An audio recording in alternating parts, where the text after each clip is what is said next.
In the dark underworld of Seoul, power is usually measured in decibels: the roar of a gunshot, the scream of a victim, the barking of orders. But for Dae-hyun, the undisputed king of the Gwangju Syndicate, power was absolute, terrifying silence.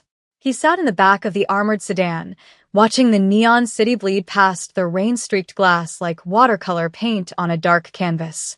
He was a man composed of sharp angles and bespoke tailoring, a figure carved from marble and resentment. To the outside world, he was the Silent Dragon, a moniker that carried both reverence and mockery.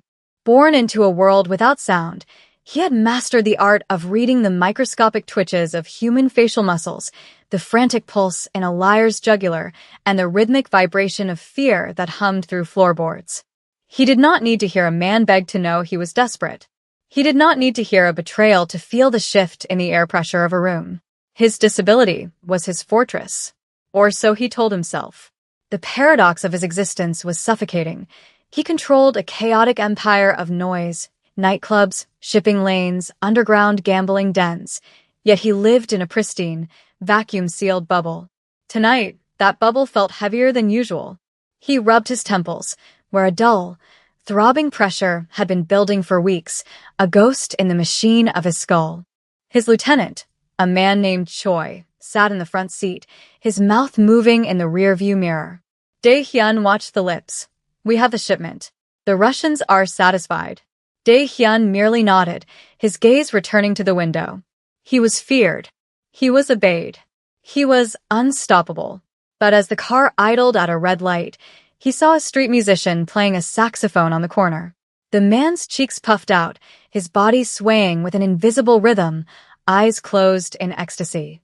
Dae-hyun felt a sudden, violent spike of envy that nearly made him shatter the glass. He possessed billions in assets, yet he could not purchase the one thing the beggar on the corner gave away for free. The car accelerated, the vibration of the engine humming against his spine, a poor substitute for the music he had never known. The penthouse was a monument to brutalist architecture and isolation, a sprawling expanse of concrete, steel, and floor-to-ceiling glass overlooking the Han River. It was designed to maximize visual command. There were no hidden corners here, nowhere for an assassin to lurk. Dae-hyun entered, tossing his damp overcoat onto a leather recliner, the vibration of his own footsteps registering as familiar thuds in his heels. The lights were dimmed, casting long, melancholic shadows across the polished slate floors. It was here, in this fortress of solitude, that the sensory deprivation became a tangible weight. He poured a glass of amber whiskey, the crystal decanter catching the ambient city light, and watched the liquid swirl. He could feel the liquid hit the glass, a subtle tremor in his hand, but the clink was absent. It was a silent movie of a life, played on an infinite loop. Then, movement caught his peripheral vision. A silhouette moved near the library shelves, fluid and distinct from the jagged, nervous movements of his guards. It was the new maid, Imani.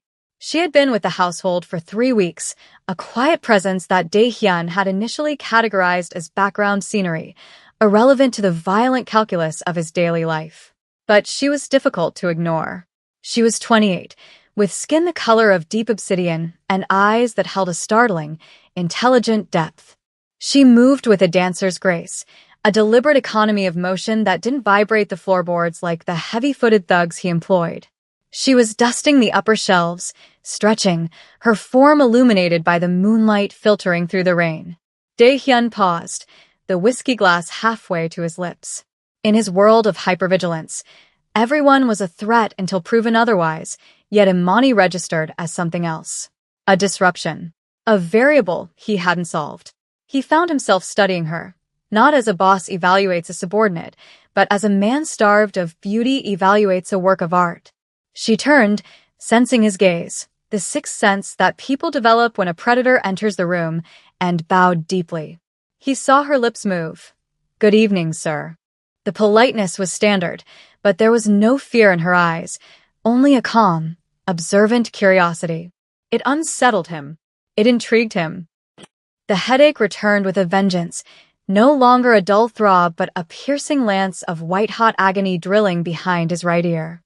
It was a specific, localized pain, right where the external component of his high-end cochlear implant sat, a device that Dr. Kong, his personal physician for 20 years, had insisted he wear despite its failure to ever produce sound. To stimulate the dormant nerve, Kong had said, to prevent atrophy, Dae-hyun grimaced, dropping the whiskey glass.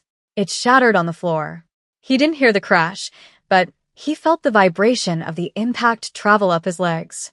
He stumbled, gripping the edge of the granite island, his knuckles turning white. The room began to spin, the visual input of the city lights smearing into nauseating streaks of neon. This was not a migraine. This was a malfunction. He gasped for air, his vision tunneling. He tried to signal for his guards, but his hands were shaking too violently to sign. Through the haze of pain, he saw Imani rush forward. She didn't scream or panic. Her face was a mask of focused determination.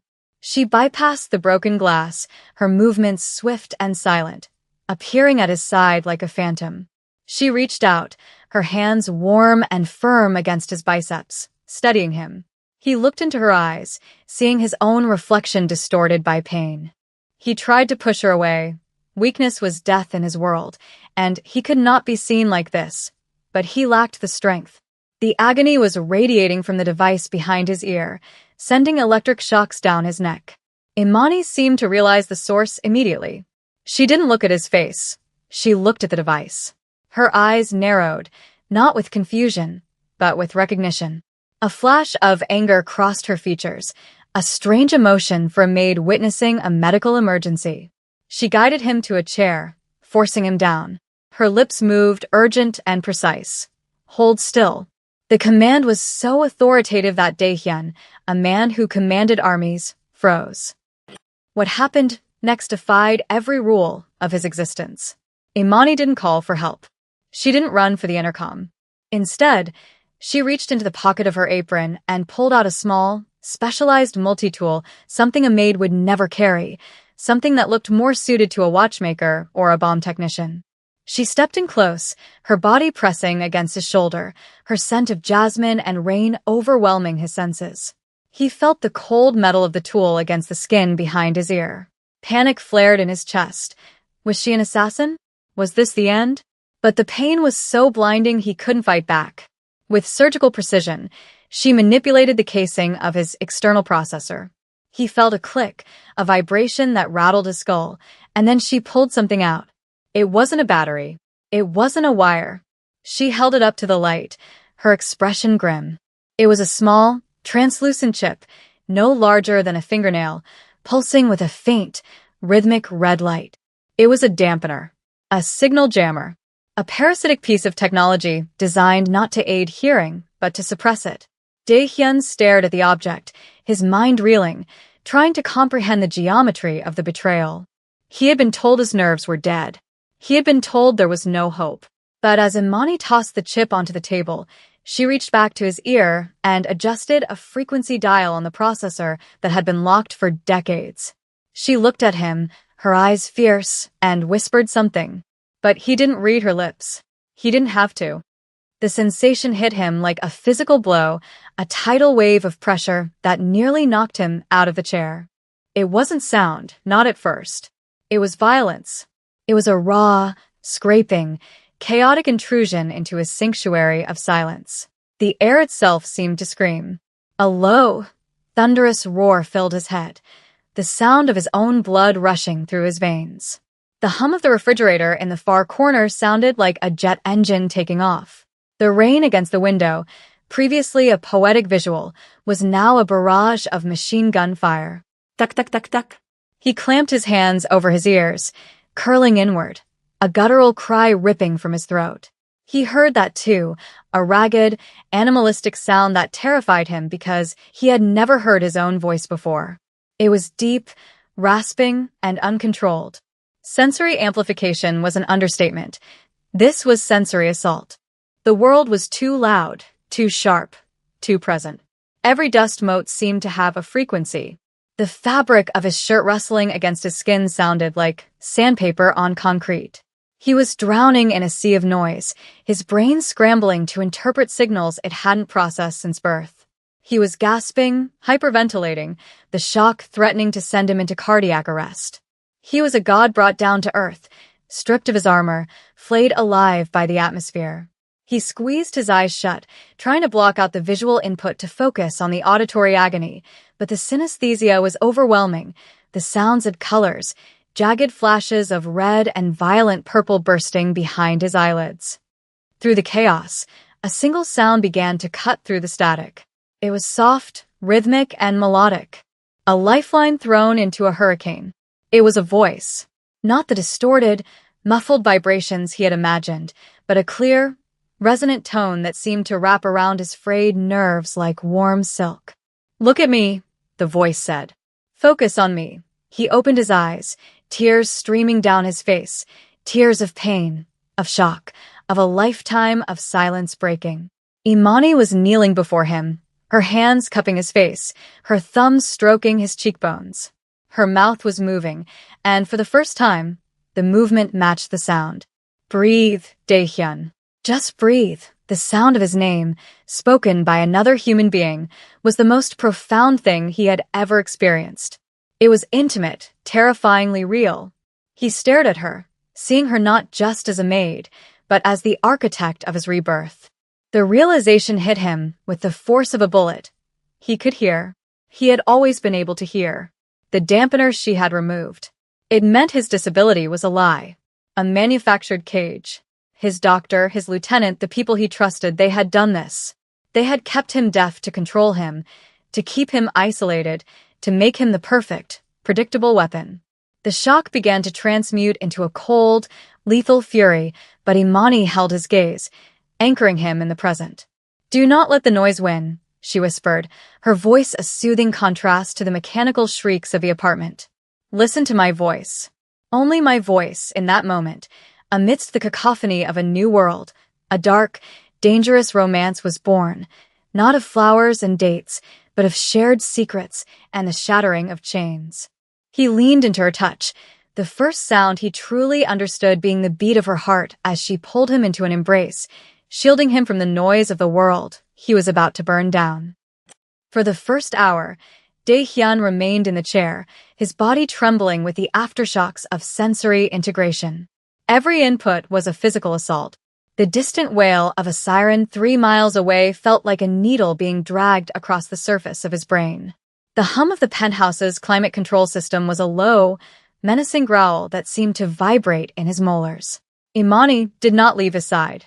She became the filter, the buffer between his raw, exposed nerves and the chaotic frequency of existence.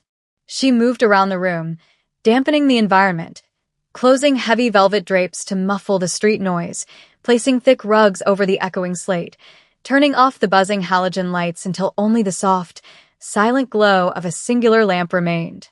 She returned to him, her movements now accompanied by the soft swish-swish of fabric, a sound he found inexplicably erotic and grounding. She adjusted the dial on the processor again, dialing the sensitivity down, fine-tuning the chaos into something manageable. "Focus on the small sounds," she instructed, her voice a low contralto that resonated in his chest. "Don't try to hear the city. Hear the room. Hear the clock." Daehyun focused. On the mantelpiece, an antique pendulum clock swung. Tick, tock, tick, tock. The rhythm was precise, mechanical, and soothing. It was the first orderly thing he had heard in his life. He latched onto it, using the metronome to sync his breathing, slowing the frantic galloping of his heart. As the panic receded, it was replaced by a cold, crystalline clarity. The chip. The red, pulsing chip that lay on the table like an extracted tumor. He reached out and picked it up, feeling its weight. It was high-grade tech, military application. This wasn't a medical error. It was a prison sentence disguised as a cure. He looked at Imani, his voice rasping, and used the modulation required for speech he could actually hear. "How long?" he asked. The sound of his own voice was deep, gravelly, foreign. Imani didn't flinch. "Since the beginning," she said softly. "The device wasn't broken, Daehyun. It was locked." The implication was a vast, sprawling architecture of cruelty. His silence had been the foundation of his empire, but it had also been his leash, held by men he called brothers. The following morning brought the true test, a performance of deception that required every ounce of Dae-hyun's iron will. He had to play the deaf king, the silent dragon, while the world roared its secrets into his newly awakened ears. He sat at the head of the mahogany conference table in his private boardroom, the leather chair creaking beneath him, a sound he now knew signaled shifting weight, nervousness. Lieutenant Choi sat to his right, and Dr. Kong, the architect of his silence, sat to his left. They went through the motions of the weekly briefing. Choi used sign language, his hands moving with practiced, sharp efficiency. Revenue is up 12% in the Incheon sector. The dock workers are compliant. But as Choi signed, Dae-hyun heard the wet, sticky sound of the man's tongue peeling from the roof of his mouth, and then the murmur under his breath. The Russians are pushing for a bigger cut. If he doesn't agree, they'll burn the warehouse. Dae-hyun kept his face an impassive mask, staring at Choi's hands, pretending to absorb only the visual data. The disconnect was jarring. The sign language said compliance. The voice said mutiny. Then Dr. Kong spoke, not bothering to sign because he believed his patient was in a soundless void. His vitals are stable, but he looks tired, Choi. Maybe the dosage needs increasing. If he becomes lucid. If he starts asking questions, the doctor's voice was reedy, high-pitched, vibrating with a coward's tremor. Choi chuckled, a low, guttural sound that grated on Dae-hyun's ears like grinding stones. He won't ask questions. He's a dog that knows its kennel. As long as he can't hear the wolves coming, he needs us to guide him. The rage that flooded Dae-hyun was not hot. It was absolute zero. It was the freezing point of the soul. He watched their lips move, watched the arrogance dance in their eyes. They discussed skimming profits. They discussed the maintenance of his disability. They discussed him as if he were a piece of malfunctioning machinery. Every scratch of a pen on paper, every clear of a throat, every rustle of a suit jacket was a piece of evidence. He was gathering intelligence not through spies, but through the very air they breathed. He nodded slowly, signing back. Good work. Proceed as planned. The irony tasted like blood in his mouth. That night, the atmosphere in the penthouse shifted from clinical to conspiratorial, the air thick with the tension of unsaid things and the budding heat of a shared secret. Dae-hyun stood by the window, listening to the rain lash against the glass, a violent, percussive rhythm that he was beginning to understand. Imani entered, carrying a tray of tea. He didn't need to turn around to know she was there. He heard the soft friction of her footsteps, the clink of porcelain, the intake of her breath. "Who are you?" he asked, not turning from the window. He heard her set the tray down. "I was a nurse at the clinic," she confessed, her voice steady, but laced with a melancholic weight. "I worked in audiology. I saw your file 3 years ago. The scans. They didn't make sense. Your cochlear nerve was intact. Healthy. Robust. But the diagnostics always showed zero activity." She paused, and he heard the rustle of her uniform as she wrung her hands, a nervous tick she usually suppressed. "I asked Dr. Kong about it. The next day, I was fired. Blacklisted. I lost my license, my apartment, everything. I ended up cleaning floors to survive. When the agency sent me here, I knew I had to check the device." Dae-hyun turned then, looking at her. In the dim light, she was a revelation. He stepped closer, the distance between them closing until he could hear the faint, rapid beat of her heart. It was the most honest sound he had heard all day.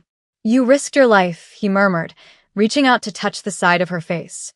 His hand was rough, scarred from years of violence.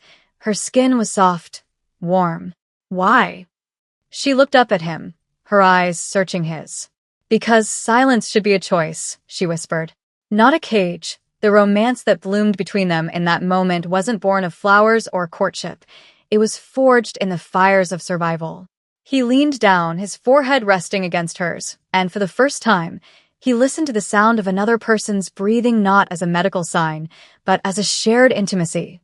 The world was loud, dangerous, and treacherous, but in the circle of her arms, the noise fell away, leaving only the rhythm of two people plotting a war. The trap was set with the meticulous precision of a composer writing a symphony. Dae-hyun arranged a private dinner, a celebration of the quarter's earnings. He invited only the inner circle, Choi, Dr. Kong, and two of the key capos who had been conspiring with the Russians. The dining room was prepared for acoustic perfection, hard surfaces, minimal drapery. He wanted to hear everything. He wanted to hear the fear. As they ate, the mood was jovial, fueled by expensive wine and the assumption of the boss's ignorance.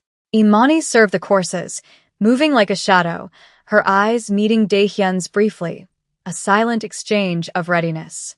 Daehyun sat at the head of the table, his implant covered by his hair, the processor turned to maximum sensitivity. He heard the scrape of silverware on china, the gulping of wine, the shifting of feet under the table. He waited until the main course was cleared. Then he tapped his glass with a spoon. Ting, ting, ting. The sound was crystal clear, a piercing note that cut through the conversation. The room fell silent. Daehyun looked at Choi. He didn't sign. He didn't gesture. He simply opened his mouth and spoke, his voice booming, resonant, and terrifyingly controlled. "Do you think," he began, savoring the shock that rippled through the room, the collective gasp that sounded like the air being sucked out of an airlock, "that the Russians will pay you enough to cover the cost of your betrayal?" The silence that followed was absolute, but to Daehyun, it was deafening. He heard Dr. Kang's glass slip from his fingers and hit the table, thud. He heard Choi's breath hitch, a strangled wheeze of panic. He heard the safety catches of the guards' guns clicking off at the door, guards who were loyal to the dragon, not the lieutenant. "You can hear," Choi whispered, the color draining from his face, leaving him ashen. "Since when?" Daehyun stood up, the chair scraping loudly against the floor, a deliberate, aggressive sound. "Long enough to hear you sell me out for copper coins," Daehyun said. "Long enough to hear the doctor laugh about my condition." He walked around the table, the sound of his footsteps heavy and rhythmic, like a judge's gavel. The resolution was swift, brutal, and loud. There was no need for a lengthy trial. In the underworld, the sentence for treason was written in lead and blood. But Daehyun did not raise a hand. He merely nodded to the shadows. The doors burst open. The sound of violence that followed was a chaotic mix of shouts, struggles, and the finality of gunshots. Bang! Bang!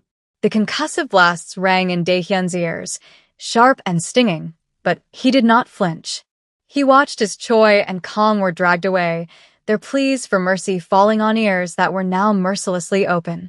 When the room was finally empty, save for the bodies of the betrayers and the scent of gunpowder, Daehyun stood alone in the center of the carnage.